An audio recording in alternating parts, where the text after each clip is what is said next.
አዲስ ኪዳን ለምንድን ነው የተጻፈው ብለን ስንጠይቅ አዲስ ኪዳን የተጻፈበት ዋና ዓላማ ኢየሱስ ክርስቶስ የእግዚአብሔር ልጅ እንደሆነ አምነን በስሙ የዘላለም ሕይወት እንድናገኝ ናትናኤልን ምስክርነት ሰጠ። ከበለስ በታች ሳለ አውቃለሁ ስላለው አንተ የእግዚአብሔር ልጅ ነህ አለው። እግዚአብሔር ነህ አለው። መቼስ የእግዚአብሔር ልጅ እግዚአብሔር ነው ታውቃላችሁ። የዓለም ሕዝብ በሙሉ ለሰው ልጆች በሙሉ እግዚአብሔር የዕለት ጉርስ የዓመት ልብሱን ይሰጣል። እንደገና ደግሞ ለኛ እንደ አባትነቱም ያደርግልናል። የበለጠ ነገር እግዚአብሔር በሕይወታችን ሊያሳየን የታመነ አምላክ በሰው ዓይን ያልታየች በሰው ጆሮ ያልተሰማች ጌታ እግዚአብሔር ለወዳጆቹ ያዘጋጃት ይላል። የሚበልጥ ነገር የተባለው በምድር ያለውን ነገርማ እንኳን ለኛ ለልጆቹ እግዚአብሔር ለክፎችም ቸር ነው ተብሎ ስለተጻፈ ለማንም እግዚአብሔር ብዙ ነገር ያደርጋል፣ እያደረገም ነው። ምንም ያጎደለብን ነገር የለም። እግዚአብሔር ለኛ የሚያደርግልን በሁለት መንገድ ነው። አንደኛ እንደ አምላክነቱ ያደርግልናል፣ ሁለተኛ እንደ አባትነቱ ያደርግልናል።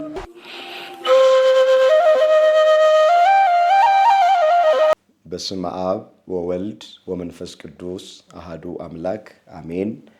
በመላው ዓለም የምትገኙ ኦርቶዶክሳውያን ክርስቲያን ወገኖቻችን በእግዚአብሔር ሰላምታ እንደምንሰነበታችሁ አሜን። አምላካችን እግዚአብሔር ያለፈውን ጊዜ በሰላም በጤና አስፈጽሞን በእድሜያችን ላይ ይህችን ቀን ተጨማሪ አድርጎልን እዚህ ዕለትና እዚህ ሰዓት ስላደረሰን ስለማይነገር ስጦታው ስሙ ለዘላለም የተመሰገነ ይሁን።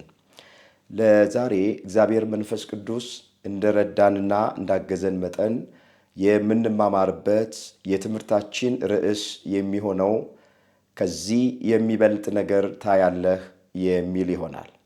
ይህንን በርዕስነት ያነሳነውን ኃይለ ቃል በመጽሐፍ ቅዱሳችን ላይ ተመዝግቦ የምናገኘው በዮሐንስ ወንጌል በምዕራፍ 1 ቁጥር 51 ላይ ነው።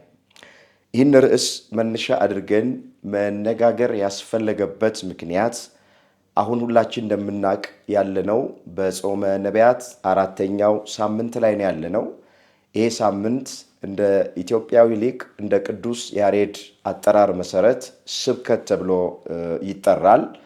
በተለይ ከጌታችን ከመድኃኒታችን ከኢየሱስ ክርስቶስ ልደት በፊት ያሉት 3ቱ ሳምንታት የራሳቸው የሆነ የመጠሪያ ስያሜ አላቸው።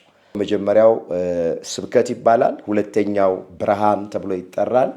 ሶስተኛው ኖላዊ ተብሎ ነው የሚጠራው። እንግዲህ አሁን ስብከት ነው ብለን የምንጠራው ሰንበቱን ከታኅሳስ 7 እስከ ታኅሳስ 13 ያለው ቀን ዘመነ ስብከት ተብሎ ነው በቤተ ክርስቲያናችን የሚታሰበው። በዚሁ ምክንያት ወቅቱን፣ ዘመኑን፣ ጊዜውን የዋጀ ትምህርት መማር እንድንችል ይህን ርዕስ ለዛሬ ከመጽሐፍ ቅዱሳችን ላይ መርጠነዋል።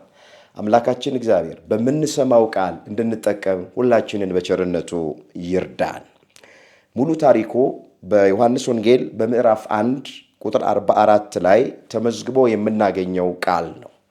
እንዲህ ብሎ ይጀምራል። በነጋውም ኢየሱስ ወደ ገሊላ ሊወጣ ወደደ ይላል። ፊልጶስን አገኘና ተከተለኝ አለው። ፊልጶስም ከእንድርያስና ከጴጥሮስ ከተማ ከቤተ ሳይዳ ነበረ ይላል። እንግዲህ ጌታችን ኢየሱስ ክርስቶስ የተነገረው ትንቢት በተፈጸመ ጊዜ ከሰማየ ሰማያት ወረደ። ከእናታችን ከእመቤታችን ከቅድስት ድንግል ማርያም ከስጋዋ ስጋ ከነፍሷ ነፍስ ነስቶ በአጭር ቁመት በጠባብ ደረት ተወስኖ በቤተልሔም ዋሻ በከብቶች ግርግም ውስጥ ተወልዷል። ከዚህ በኋላ ነው ቀስ በቀስ አደገ። የ30 ዓመት ጎልማሳ ሲሆን በዮሐንስ እጅ በዮርዳኖስ ወንዙ ተጠመቀ። ከዚህ በኋላ ዞሮ ወንጌል ማስተማር ጀመረ ይላል። የተለያዩ ደቀ መዛሙርትን አገልጋዮቹን ከተለያየ ግብር ይጠራ ጀመረ ያለ። አሁን ፊልጶስ የተባለውን ሰው መንገድ ላይ አገኘና ተከተለኝ ብሎ ጥሪ አቀረበለት ይላል። ይሄ ሰው ጥሪ ሲቀርብለት ከስጋና ከደም ጋር አልተከራከረም፣ ምክንያትም አልሰጠም። ሁሉን ትቶ ጌታውን አምላኩን መምህሩን ተከተለው ይላል። እሱን ተከትሎ በሚሄድበት ሰዓት ናትናኤል የሚባለውን ጓደኛ መንገድ ላይ አገኘውና እንዲህ አለው ይላል። ሙሴ በሕግ ነቢያት በትንቢታቸው ዳዊት ደግሞ በመዝሙራት የተናገሩለትን የዮሴፍን ልጅ የናዝሬቱ ኢየሱስን አግኝተነዋል ብሎ አለው ይላል። እንግዲህ ቅድም በመግቢያችን ላይ እንደተናገርን ያለንበት ዘመን ዘመነ ስብከት ተብሎ ነው የሚጠራው። ቅዱስ ያሬድ የዚህን ዕለት መዝሙር ወልዶ መድህነ እንሰብክ ብሎ ነው የሰየመው። መድኃኒት ልጁን እንሰብካለን፣ መድኃኒት ወልድን እንሰብካለን ብሎ ቅዱስ ያሬድ ስያሜ ሰጥቶታል ለዚህ ቀን ማለት ነው። ምንድን ነው ያለው ፊልጶስ ለናትናኤል? ሙሴ በሕግ ነቢያት በትንቢታቸው ዳዊት ደግሞ በመዝሙራቱ የተናገሩለትን የናዝሬቱ ኢየሱስ ክርስቶስን አግኝተነዋልና ና ተከተል ብሎ ግብዣና ጥሪ ያቀረበለት ይላል። መጽሐፍ ቅዱስን ስናነብ ሙሴ በሕግ ስለ ኢየሱስ ክርስቶስ በብዙ ስፍራ ላይ ተናግሯል። በዚህ በኦሪት ዘዳግም ምዕራፍ 18 ቁጥር 15 ጀምሮ ስናነብ ከወንድሞቻችሁ መካከል እንደኔ ያለ ነቢይ እግዚአብሔር ያስነሳላችኋል፣ እሱን ስሙት፣ እሱን የማትሰማ ነፍስ ከአሕዛብ መካከል ተለይታ ትጠፋለች ተብሎ ተጽፏል። ሙሴ ይህንን ቃል ለጊዜው የተናገረው ስለ ኢያሱ ነው የተናገረው፣ ለፍጻሜው ስለ ክርስቶስ የተነገረ ቃል። በአዲስ ኪዳን ላይ በሐዋርያት ሥራ በምዕራፍ 3 ቁጥር 22 ላይ ሊቀ ነቢያት ሙሴ በብሉይ ኪዳን የተናገረውን ቃል ወንጌላዊ ቅዱስ ሉቃስ በሐዋርያት ሥራ ምዕራፍ 3 ቁጥር 22 ላይ ይህን ቃል ደግሞታል። ስለዚህ ሙሴ በሕግ ስለ ኢየሱስ ክርስቶስ ሰብኳል፣ ስለ ኢየሱስ ክርስቶስ አስተምሯል። ከሰማየ ሰማያት እንደሚወርድ ሥጋ እንደሚለብስ ሰው እንደሚሆን ወደዚህ ምድር እንደሚመጣ እግዚአብሔር መንፈስ ቅዱስ የራቀውን አቅርቦለት የረቀቀውን አጉልቶለት በመንፈስ ቅዱስ መሪነት ሙሴ በሕግ ስለ ኢየሱስ ክርስቶስ በብዙ ስፍራ ላይ አስተምሯል። ነቢያትም በተለያየ ስፍራ ትንቢት ተናግረዋል። እነሆ ድንግል ትጸንሳለች አለ፣ ወንድ ልጅንም ትወልዳለች አለ፣ ስሙንም አማኑኤል ብላ ትጠራዋለች አለ። አማኑኤል ማለት እግዚአብሔር ከኛ ጋራ ነው ማለት ነው። ስለዚህ ኢሳይያስ በዚህ ምዕራፍና ቁጥር ላይ ስለ ኢየሱስ ክርስቶስ ጽንሰት፣ ስለ ኢየሱስ ክርስቶስ ከእመቤታችን ከቅድስት ድንግል ማርያም በድንግልና ተጸንሶ በድንግልና እንደሚወለድ ገና በሩቅ ሳለ እግዚአብሔር መንፈስ ቅዱስ ገልጦለት ተናግሯል። ይሄ ብቻ አይደለም። እዛ ኢሳይያስ 9 ቁጥር 6 ላይም ስናነብ ሕፃን ተወልዶልናል፣ ወንድ ልጅ ተሰጥቶናል፣ አለቅነት በጫንቃው ላይ ነው፣ ስሙ ድንቅ መካር፣ ኃያል አምላክ፣ የሰላም አለቃ፣ የዘላለም አባት ተብሎ ይጠራል፣ የእግዚአብሔር ቅናት ይህንን ያደርጋል ብሎ ነው የተናገረው። ስለዚህ ነቢያት በብዙ ስፍራ ላይ ስለ ኢየሱስ ክርስቶስ በብሉይ ኪዳን ሆነው ሰብከዋል፣ በብሉይ ኪዳን ሆነው አስተምረዋል። ይሄው ነቢዩ ኢሳይያስ እዛ ትንቢተ ኢሳይያስ ምዕራፍ 64 ቁጥር 1 ላይ ሰማዮችን ቀደ ብትወርድ ምን አለም ብሎ ተናግሯል። በዛ በጨለማ ውስጥ በነበሩ ጊዜ፣ በፍዳ በመርገም በኩነኔ ውስጥ በነበሩ ጊዜ፣ በሰይጣን አገዛዝ ውስጥ በነበሩ ጊዜ፣ በሞተ ሥጋ ሞተ ነፍስ በርደተ መቃብር ርደተ ሲኦል በተፈረደባቸው ጊዜ ከዚህ ነፃ እንዲያወጣቸው ሰማዮችን ቀደህ ምን አለ ብትወርድ ብሎ ነቢዩ ኢሳይያስም የተናገረበት ክፍል አለ። ሐዋርያው ቅዱስ ጳውሎስ በብሉይ ኪዳን የነበሩት ነቢያት አባቶቻችን ስለ ኢየሱስ ክርስቶስ በብዙ ኅብር በብዙ ምሳሌ በትንቢታቸው እንዴት እንደተናገሩ እንዲህ አድርጎ አምጥቶታል። ዕብራውያን 1 ቁጥር 1 ጀምሮ ከጥንት ጀምሮ ነው የሚለው እግዚአብሔር በብዙ አይነትና በብዙ ጎዳና ለአባቶቻችን በነቢያት ተናግሮ ሁሉን ወራሽ ባደረገው ደግሞም ዘመናትን በፈጠረበት በልጁ በዚህ ዘመን መጨረሻ ለእኛ ተናገረን ነው የሚለው። አስቀድሞ ከመወለዱ በፊት ወደዚህ ምድር ከመምጣቱ በፊት ለአባቶቻችን ለነቢያት በብሉይ ኪዳን ለነበሩ እግዚአብሔር ጸጋውን ላበዛላቸው አባቶች በብዙ አይነት ጎዳናና በብዙ አይነት ምሳሌ ተናግሮ ነበራል። በመጨረሻ ሁሉን ወራሽ ባደረገው በልጁ በኢየሱስ ክርስቶስ በዚህ ዘመን መጨረሻ ለእኛ ተናገረን ነው የሚለው።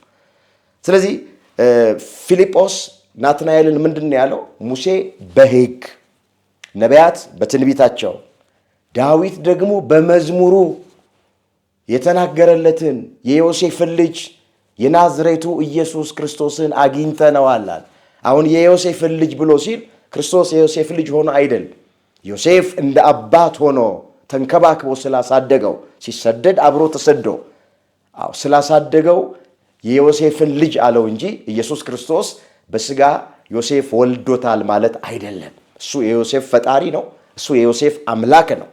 እንመለስ ወደ ቀደመ ነገራችን። ልበ አምላክ ዳዊት በነበረበት ዘመን እግዚአብሔር መንፈስ ቅዱስ የራቀውን አቅርቦለት የረቀቀውን አጉልቶለት ስለ ኢየሱስ ክርስቶስ በአዲስ ኪዳን ሰው ስለመሆን ሥጋ ስለመልበሱ እንዲህ ብሎ ተናግሯል። መዝሙር 131 ቁጥር 11 ላይ የተመዘገበ ቃል እግዚአብሔር ለዳዊት በእውነት ማለ አይጸጸትም አለ። እንዲህ ብሎ ከሆድ ፍሬ በዙፋን ላይ አስቀምጣለሁ አለ። ዳዊት ለጊዜው ይህን ቃል የተናገረው ስለ ልጁ ስለ ሶሎሞን የተናገረው ቃል ለፍጻሜው ከሆድ ፍሬ በዙፋን ላይ አስቀምጣለሁ ሲል ስለ ጌታችን ስለ መድኃኒታችን ስለ ኢየሱስ ክርስቶስ የተነገረ ቃል ነው። ስለዚህ ዳዊት በመዝሙሩ ኢየሱስ ክርስቶስን በብሉይ ኪዳን ሆኖ ሰብኳል። ነቢያት በትንቢታቸው 12ቱ ደቂቅ ነቢያት፣ 4ቱ አበይት ነቢያት፣ በጠቅላላ 16ቱ ነቢያት ስለ ኢየሱስ ክርስቶስ በብሉይ ኪዳን ላይ ሆነው ሰብከዋል፣ አስተምረዋል። ሙሴም በሕጉ ሰብኳል። ስብከት የተባለበት ምክንያት ሳምንት ነቢያቱ ባሉበት ዘመን ሆነው ስለ ኢየሱስ ክርስቶስ ስላስተማሩ ነው። ስብከት ማለት በራሱ የቃሉ ትርጉም ትምህርት ወይንም አዋጅ ማለት ነው። እንመለስ ወደ ቀደመ ነገራችን። ፊልጶስ ናትናኤልን የናዝሬቱ ኢየሱስ ክርስቶስን አግኝተነዋልና ተከተለኝ ብሎ አለው ይላል። ናትናኤልም ፊልጶስን ከናዝሬት መልካም ነገር ሊወጣ ይችላልን አለው ይላል። ይህን ያለበት ምክንያት ናዝሬት በአይሁድ ዘንድ በጣም የተናቀች ከተማ ናት። አብዛኞቹ ለሃይማኖት ብዙ ግድ የሌላቸው የተናቀ ማህበረሰብ የሚኖርባት ናት ናዝሬት ማለት። በዚህ ምክንያት ነው ናትናኤል ፊልጶስን ከናዝሬት መልካም ነገር ሊወጣ ይችላልና። ወገኖቼ ብዙ ጊዜ እንደምንማማረው ከተናቀ ነገር ውስጥ የከበረ ነገር ይወጣል። አዎ የቤተ ክርስቲያንን ታሪክ ስናጠና ናዝሬት በጣም የተናቀች ናት። የሚኖሩባትም ሰዎች የተናቁ ሰዎች ናቸው። ለሃይማኖትም ብዙ ግድ የሌላቸው ሰዎች ናቸው በዛች ከተማ ውስጥ የሚኖሩት። ነገር ግን ከተናቀችው ከተማ ውስጥ ኢየሱስ ክርስቶስ ተገኝቶባታል። ፊልጶስ ለናትናኤል መተኢ ነው ያለ። ከናዝሬት መልካም ነገር ሊወጣ ይችላል ብሎ ሲለው መተናና አለው። ወዲያው ናትናኤል ወደ ኢየሱስ ክርስቶስ መጣ ይላል። የዮሐንስ ወንጌል ምዕራፍ 1 ቁጥር 48 ላይ የተመዘገበ ቃል። ናትናኤልም ወደ ኢየሱስ ክርስቶስ በመጣ ጊዜ ኢየሱስ ክርስቶስ በሩቅ ተመለከተውና ተንኮል የሌለበት በእውነት የእስራኤል ሰው እንሆ ብለው አለው ይላል። ወዲያው ናትናኤል ከወዴት ታውቀኛለህ አለ። ፊልጶስ ሳይጠራ ከበለስ በታች ሳለ አየውሁ ብሎ እሱና አምላኩ ብቻ የሚያውቁትን ነገር የልቡን ምስጢር ብሎ የያዘውን ነገር ለናትናኤል ነገር። አስተውል እግዚአብሔር ልጆች። ናትናኤል ወደ ኢየሱስ ክርስቶስ እየመጣ ሳለ ጌታችን በሩቅ አየውና ተንኮል የሌለበት እውነተኛ እስራኤል እንሆ ብሎ ስለ ናትናኤል መሰከረለት። ናትናኤልም ከወዴት ታውቀኛለህ ብለዋል። ፊልጶስ ሳይጠራ ከበለስ በታች ሳለ አየው አለው። ይህንን ቃል የቤተ ክርስቲያን ሊቃውንት መተርጉማን በብዙ መንገድ ይተረጉሙታል። ፊልጶስ ሳይጠራ ከበለስ በታች ሳለ አውቀሃለሁ ወይም አየሁ የሚለው ቃል አንድምታውን ስናነበው አንድም እያለ ብዙ ትርጓሜ ያስቀምጧል። ጥቂት ነገር ለአብነት ተመልክተን ወደሚቀጥለው ሐሳብ እንሄዳለን። በመጀመሪያ ፊልጶስ ሳይጠራ ከበለስ በታች ሳለ አየሁ ያለው ሄሮድስ የቤተልሔምን ሕፃናት ባስፈጀ ጊዜ የናትናኤል እናት በቀፎ አድርጋ ዛፍ ላይ አስቀምጣው ነበረ፣ ሄሮድስ እንዳይገለው ማለት ነው። ያኔ የጠበቅኩ እኔ ነኝ ሲለው ነው። ፊልጶስ ሳይጠራ ከበለስ በታች ሳለ አየሁ ማለቱ እናት በቀፎ አድርጋ እዛ ዛፍ ስር ስታስቀምጥ ከሄሮድስ ወታደሮች የጠበቅኩ ከሞት የጠበቅኩ እኔ ነኝ ማለቱ የመጀመሪያ ትርጉሙ ይሄ። ሁለተኛ ፊልጶስ ሳይጠራ ከበለስ በታች ሳለ አየሁ ማለቱ ደግሞ እዛች በለስ ዛፍ ስር ተቀምጦ የተነገረው ትንቢት ደረሰ፣ የተቆጠረው ሱባኤ ግን ቀረ እያለ ያስብ ነበርና እዛች በለሷ ስር ቁጭ ብለ ይሄን ስታወጣ ስታወርድ ያኔም አውቃለሁ ማለት ነው። ሶስተኛ ከበለስ በታች ሳለ አየሁ ማለት የበለስ ቅጠሏ ሰፋፊ ነው። ኃጢአት እንደዚህ ሰፍኖ አየሁ ማለቱ ነው። በዋናነት ለአብነት እንደዚህን ካየን ይበቃል። ወገኖቼ እግዚአብሔር ሁላችንንም ያውቃል። ናትናኤልን ብቻ ሳይሆን ሁሉን እግዚአብሔር ያውቀዋል። ማንም ሰው ከእግዚአብሔር መሰወር አይችልም። ናትናኤልን ከበለስ በታች ሳለ አውቃለሁ ነው ያለው። ፊልጶስ ሳይጠራ ወደ እኔ ሳትመጣ በደንብ አውቃለሁ እንዳለ እግዚአብሔር ሁሉን አዋቂ ነው። በሱ ዘንድ ማይገለጥ የተከደነ ማይታይ የተሰወረ ነገር የለም። ሐዋርያው ቅዱስ ጳውሎስ እዛ ዕብራውያን 4 ቁጥር 13 ላይ እኛን በሚቆጣጠረን በእግዚአብሔር ዓይኖች ፊት ሁሉ ነገር የተገለጠና የተራቆተ ነው እንጂ የተሰወረ ነገር ወይም የተሰወረ ፍጥረት የለም ብሎ ነው የተናገረው። እግዚአብሔር ሁሉን ያውቃል። ምናስበውን ያውቃል፣ ምናደርገውን ያውቃል።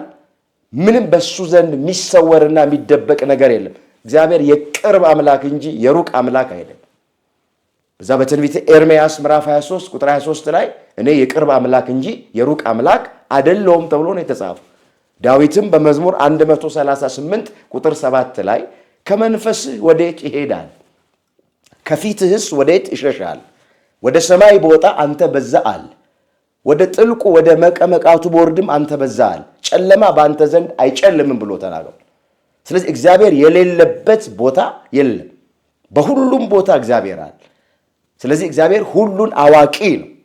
ናትናኤልን ይሄንን ያለው ፊልጶስ ሳይጠራ ወደ እኔ ሳትመጣ ከበለስ በታች ሳለ አውቅሃለሁ ብሎ ተናገረ ይላል። እንመለስ። ናትናኤልን መልሶ መምህር ሆይ አለ፣ አንተ የእግዚአብሔር ልጅ ነህ፣ አንተ የእስራኤል ንጉሥ ነህ አለ። ከበለስ በታች ሳለ አውቅሃለሁ ብሎ ስላለው የእግዚአብሔር ልጅ ነህ አለ። አንተ የእስራኤል ገዢ ነህ አለው። አንተ የእስራኤል ንጉሥ ነህ አለው። ናትናኤል አዲስ ኪዳን የተጻፈበትን ዋና ጭብጥና ዋና ምክንያት ምስክርነት አድርጎ አቀረበ። ታውቃላችሁ አዲስ ኪዳን ስለ ብዙ ነገር ነው የተጻፈው፣ ግን ዋና የተጻፈበት ዓላማ ኢየሱስ ክርስቶስ የእግዚአብሔር ልጅ እንደሆነ አምነን በስሙ የዘላለም ሕይወት እንድናገኝ ነው የተጻፈ። በዚህ በዮሐንስ ወንጌል ምዕራፍ 20 ላይ ይሄ በግልጥ የተቀመጠ ቃሉን አስተውሉት። የዮሐንስ ወንጌል ምዕራፍ 20 ቁጥር 31 ኢየሱስ ክርስቶስ የእግዚአብሔር ልጅ እንደሆነ ታምኑ ዘንድ አምናችሁ በስሙ የዘላለም ሕይወት ታገኙ ዘንድ ይሄ ተጽፏል ነው። ስለዚህ አዲስ ኪዳን ለምንድን ነው የተጻፈው ብለን ስንጠይቅ አዲስ ኪዳን የተጻፈበት ዋና ዓላማ ኢየሱስ ክርስቶስ የእግዚአብሔር ልጅ እንደሆነ አምነን በስሙ የዘላለም ሕይወት እንድናገኝ። ናትናኤል ይህን ምስክርነት ሰጠ። ከበለስ በታች ሳለ አውቅሃለሁ ስላለው አንተ የእግዚአብሔር ልጅ ነህ አለው። እግዚአብሔር ነህ አለው። መቼስ የእግዚአብሔር ልጅ እግዚአብሔር ነው። ታውቃላችሁ በግ የሚወልደው በግ ነው። የበግ ልጅ በግ ነው። የፍየል ልጅ ፍየል ነው። የእንስሳ ልጅ እንስሳ ነው። የእግዚአብሔር ልጅም እግዚአብሔር የእግዚአብሔር ልጅ ነህ ብሎ ሲለው እግዚአብሔርነቱን እየመሰከረ ነው። የእስራኤል ንጉሥ ነህ፣ የእስራኤል ገዢ ነህ ብሎአል። ወዲያው ኢየሱስ ክርስቶስ ለናትናኤል እንዲህ አለው። የዮሐንስ ወንጌል ምዕራፍ 1 ቁጥር 51 ጀምሮ እንዲህ ተብሎ ተጽፏል። ኢየሱስም መልሶ ከበለስ በታች አየሁ ስላልክ አመንክን? ከዚህ የሚበልጥ ነገር ገና ታያለህ አለ። ምንድነው ከዚህ የሚበልጥ ነገር ታያለህ ማለት? ዕውራን ሲበሩ ታያለህ፣ ለምጻሞች ሲነጹ ታያለህ፣ ሽባዎች ሲረቱ ታያለህ፣ ጎባጣ ሲቀና ታያለህ፣ መቃብራት ሲከፈቱ ታያለህ፣ ሙታን ሲነሱ ታያለህ። ከዚህ የበለጠ ነገር ታያለህ። ከበለስ በታች ሳለ አውቅሃለሁ ብዬ ስላልኩ የእግዚአብሔር ልጅ ነህ፣ የእስራኤል ንጉሥ ነህ ካልከኝ ገና ከዚህ በላይ ታያል። እንደውም ዝቅ ብሎ ምን ይላል? እውነት እውነት እላችኋለሁ ሰማይ ሲከፈት የእግዚአብሔር መላእክት በሰው ልጅ ላይ ሲወጡና ሲወርዱ ታያላችሁ ብሎ አለው ይላል። እንግዲህ በ3 ዓመት ከ3 ወር የማስተማር ወራቱ ሐዋርያቱ የሚመለከቱትን ነገር ነው የነገረው። እውነት እውነት እልሃለሁ ሰማይ ሲከፈት የእግዚአብሔር መላእክት በሰው ልጅ ላይ ሲወጡና ሲወርዱ ታያላችኋል። ጌታችን መድኃኒታችን ኢየሱስ ክርስቶስ በዮርዳኖስ በተጠመቀ ጊዜ የሆነውን ነገር ነው የነገረው። ሰማይ ተከፍቷል፣ ከሰማይ ድምጽ የምወልደው ልጄ እሱ ነው እሱን ስሙት የሚል ቃል መጥቷል። መንፈስ ቅዱስ በርግብ አምሳል በራሱ ላይ ወርዶ ታይቷል። ይሄ በማቴዎስ ወንጌል በምዕራፍ 3 ቁጥር 13 ጀምሮ የምናገኘው ታሪክ ነው። ሰማያት ሲከፈቱ ታያላችኋል። አሁን ሰማይ ሲከፈት ታያላችሁ ማለት ሰማይ መስኮት ወይንም በር ያለው ሆኖ አይደለም። ሰማያት ሲከፈቱ ታያለ ማለት ደጃፉ ሲከፈት በውስጥ ያለው ነገር እንደሚታይ ምስጢር ይገለጥላችኋል። ጌታችን በተጠመቀ ጊዜ ሁላችን እንደምናውቅ ምስጢረ ሥላሴ ተገልጧል። የሥላሴ አንድነትና ሶስትነት በብሉይ ኪዳን በግልጥ ያልታየው ጌታ በተጠመቀ ጊዜ ግን እግዚአብሔር አብ በደመና ውስጥ ሆኖ ድምፁን አሰምቷል። እግዚአብሔር ወልድ ኢየሱስ ክርስቶስ በተለየ አካሉ በዮርዳኖስ ወንዝ ውስጥ ቆሞ ታይቷል። እግዚአብሔር መንፈስ ቅዱስ ደግሞ በርግብ አምሳል ወርዶ ታይቷል። ስለዚህ ምስጢረ ሥላሴ ተገልጧል። ሰማያት ሲከፈቱ ማለት ምስጢር ሲገለጥ ማለት ነው። ባጭሩ ይሄን ታያላችሁ አለው። በጌታችን የ3 ዓመት 3 ወር አገልግሎት ውስጥ የበለጠውን ነገር አሳይቷቸዋል። እንግዲህ እኛም በእምነት ከጸናን ከታገስን እግዚአብሔር የበለጠ ነገር ሊያሳየን የሚችል አምላክ ከኛ የሚጠበቀው እስከ መጨረሻው ድረስ በመጀመሪያ ሃይማኖታችን መጽናት፣ እግዚአብሔርን ማመን፣ እግዚአብሔርን ተስፋ ማድረግ። የበለጠ ነገር እግዚአብሔር በሕይወታችን ሊያሳየን የታመነ አምላክ በምድር ያለውን ብቻ አይደል፣ በሰማይ ያለውንም የበለጠው ነገር ማለት እሱ በሰው ዓይን ያልታየች በሰው ጆሮ ያልተሰማች ገነትን መንግሥተ ሰማያትን ሊያወርሰን ይችላል፣ ሊያሳየን ይችላል። ሐዋርያው ቅዱስ ጳውሎስ በአንደኛ ቆሮንቶስ መልእክቱ በምዕራፍ 2 ቁጥር 9 ላይ እንደተናገረው ማለት በሰው ዓይን ያልታየች በሰው ጆሮ ያልተሰማች ጌታ እግዚአብሔር ለወዳጆቹ ያዘጋጃት ይላል።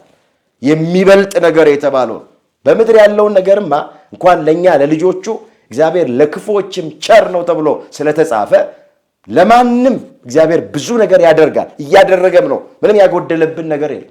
እግዚአብሔር ምንም ያሳጣን ነገር የለም። እግዚአብሔር ለኛ የሚያደርግልን በሁለት መንገድ፣ አንደኛ እንደ አምላክነቱ ያደርግልናል፣ ሁለተኛ እንደ አባትነቱ ያደርግልናል። እንደ አምላክነቱ ለዓለም ሕዝብ በሙሉ ለሰው ልጆች በሙሉ እግዚአብሔር የዕለት ጉርስ የዓመት ልብሱን ይሰጣል። እንደገና ደግሞ ለኛ እንደ አባትነቱም ያደርግልናል። እሱ አባታችን ነው፣ እኛ ደግሞ ልጆቹ ነን። ስንጸልይ አባታችን ነው ብለን ነው የምንጸልየው።